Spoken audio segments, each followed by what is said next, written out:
What's up everyone? It is Jason Jani and welcome back to this channel. In this video, I'm going to drop another wedding tips for new DJs, and it's about bringing someone to assist you if you are DJing someone's wedding. I don't care where you're located. I don't care how much you're getting paid. I don't care what the needs are of the celebration.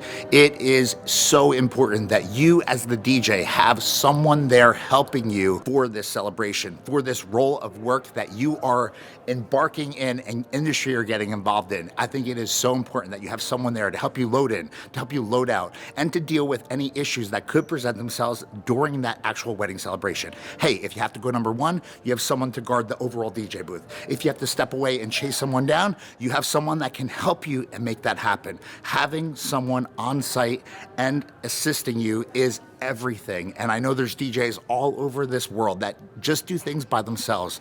I think you're selling yourself, selling your event, and selling the people you're working for short if you go out and crush a wedding solo. I think it is super important that you have resources with you.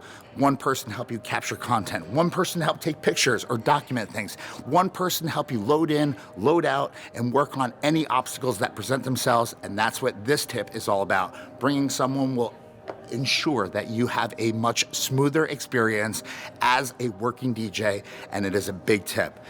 Thank you so much for checking this out. More tips coming to this channel in these weeks and months ahead, so be sure to look out for them.